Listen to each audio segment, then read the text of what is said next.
Emajõe delta, Kargaja soo.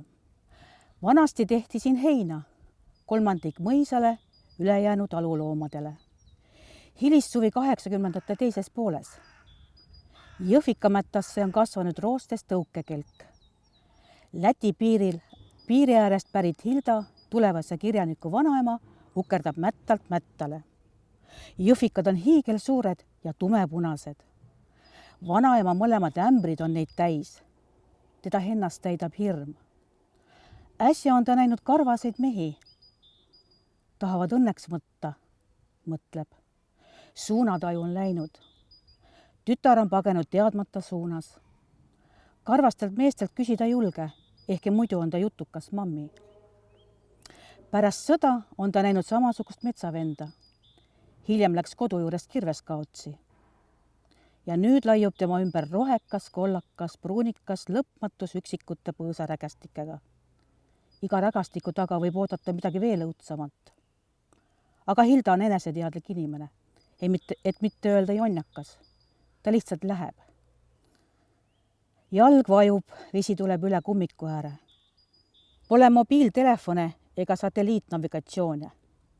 Suure soo teise otsa, üle mitme jõe on 20 kilomeetrit. Juhtumisi ukerdab Hilda Kargaja ringtee suunas. Ta tunneb, et ta pole üksi ja vaatab tagasi. Seal see ongi, 200 meetrit tagapool. Tume, nähtavasti tiheda karvastikuga kaetud. Jah, karvane, aga siiski inimese moodi. Suure selle kõrval väiksem see. Hilda tunneb, et need tahavad teda kõnetada. Jalg vajub uuesti ja libiseb siledal pinnal. Ta pillab ämbri maha. Jõhvikad! Kiiresti püüab ta suurema osa tagasi korjata, ise põlvili mätaste vahel, põlved toetumas metallile. Mätaste all on objekt, aga teda see ei huvita. Kiirpilk kinnitab, et need järgnevad talle. Õige aeglaselt, aga järgnevad. Võtavadki õnneks, mõtleb Hilda. Jahe hirmunastik libiseb ta selgroogupidi alla, poeb sisikonda ja muutub tinaraskeks klombiks.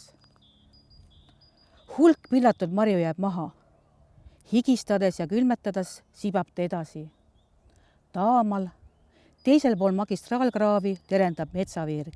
Sinna. Ta ei vaata nende poole. Kui vaataks, näeks ta, et suurem see vehib käega ja väiksem hüpleb tähelepanu võitmiseks koha peal. Pilvedest vilksatab õhtupäike. Küsimus pole enam naisterahva aus, vaid ellujäämises. Leidnud magistraalkraavis poolenisti kokku vajunud koha, kargab Hilda roostepruuni tundmatusse. Vesi on kõigest rinnuni.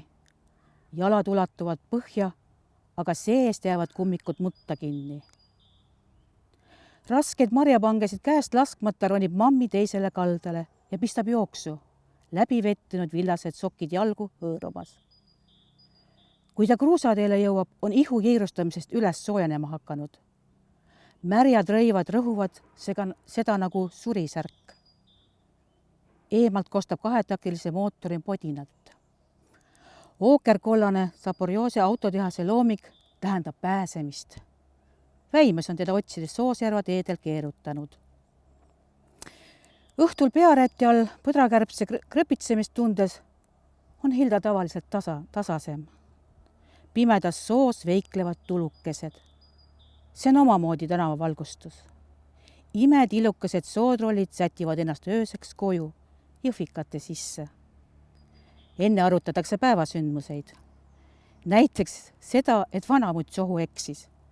Isver kui naljakas räägib üks sootroll teisele. Tovarnja mees Sigliton, tema oli ju lapse ja lapsega marjul ja püüdis mutikest õigele teele juhatada. Kraavid ju ristuvad, 200 meetri pärast oleks kuiva jalaga üle saanud. Aga ei, mutt pani otse vette nagu hüljes. Mis see hüljes on, küsib teine sootroll. Mina ka täpselt ei tea. Räägite, et on selline loom, karupoja suurune, aga elab vees. Aga seda, kas objekt Kargaja soopinnal on tank, lennuk või ufo, ei tea keegi.